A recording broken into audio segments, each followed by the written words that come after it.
Аллаға жақындаудың жолы көп. Bir адам келіп айтыпты, ғалым оққан адамға келіп айтқан екен. Ей бәленше, Құдайға жақындайтын маған бір жол көрсетші. Бірақ онда ешкім болмау керек деген. Мен бір өзім жақындайшы депті. Сонда әлгі ғалым айтқан, жоқ, Құдайға жақындайтын жол қалмады. Бәрінде бірдей адамдар бар. Намаз оқып жақындайын десең, намаз оқушылар бар. Ораза ұстап жақындайын десең, ораза ұстап атқандар бар. Зекет беріп жақындайын десең, зекет беріп атқандар бар. Истиғфар тілейін десең, истиғфар тілеп жатқандар бар. Тәуба жолымен жақындайын десең, тәуба істеп жатқандар бар. Саған жол қалмады, осылардың біреуіне түс деп айтты дейді. Көңілі қанағаттан балған әлгі адам екінші бір ғалымға барып айтты, ешкім әлі жақындамаған Құдайға жеткізетін бір жол бар ма деп. Сонда әлгі ғалым деген, бар деген. Ол қандай жол деген? Сол кезде айтқан, өзіңді Құдайдың алдында қор санау, тәкаппарлығыңды жою деген екен. Бүкіл жол жабық, осы жолдан басқа деген екен. Адам өзінің жүрегіндегі тәкаппарлықты алып тастау. Кімсің сен? Құдай бір сәтке жүрегіңді тоқтатып қалса болды, ешкім емес. Бақырайып көріп тұрған көзіңді Құдай көрсетпей тастаса ешкім емес, соқырсың. Істетпей тұрған қол аяғыңды істетпей тастаса мүгедексің. Істеп тұрған бауырыңды істетпей тастаса болдың сен, шаруаң бітті, ешкім емессің. Сондықтан біз өзімізді Құдайдың алдында қор санауымыз керек. Неге біз сәждеге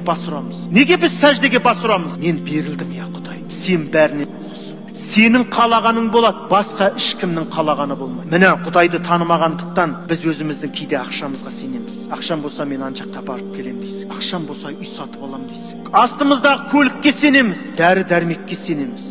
Бұның бәрі себеп. Ақшасы бардың бәрі бірдей бақытты емес, көлігі бардың бәрі бірдей бақытты емес. Сондықтан адам жүрекпен Құдайды тану керек. Қараңыздар, Абай атамыздың кемеңгер данышпан тұлғаның айтқан сөзі. Діл мұсылман болмаса, тіл мұсылман не пайда дейді. Сенің я Раббың жалғызсың, сен құдіреттісің, сен бәрін естіп тұрсың деп, сен екеуден жасырып сыбырлап тұрсаң, адамдардың істемеген нәрсені оңаша қалғанда істеп тұрсаң, сенің Құдайды жүрекпен танымағандығың. Сондықтан пайғамбарымыз не деді? Жебірейіл алейхиссалам келіп сұраған кезде, сен Алланы көріп тұрғандай құлшылық ету, сен оны көрмесең де ол сені көріп тұр деді. Алла бізді көріп. Неге бұны пайғамбар айтты? Неге пайғамбар бізге осыны айтты деймін? Құдай бізді көріп тұрғанда, біз оны естен шығармауымыз керек.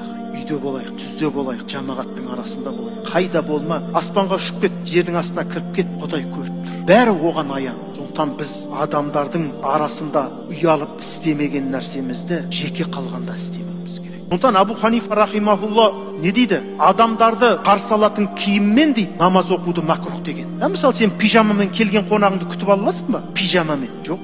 Бірақ біз пижамамен намаз оқимыз. Шортикпен сен президенттің алдына барасың ба? Өліп кетсең бармайсың. Біз Құдайдың алдына келеміз шортикпен. Сондықтан біз адамнан қалай қорықсақ, адамнан қалай сақтансақ, біз Құдай солай бақылап тұр деп біз сақтануымыз керек. Құдайдан ұялуымыз керек. Жүріс-тұрысымыз, тіпті біз істемесек жүректе кейбір ойлардың өзі күнә деген. Сен жаңа істеген жоқсың, қимылдаған жоқсың, бірақ көңіліңмен сен зина жасап жүрсің. Біреуді шешіндіріп, ойлап отырсың, елестетіп. Күнә?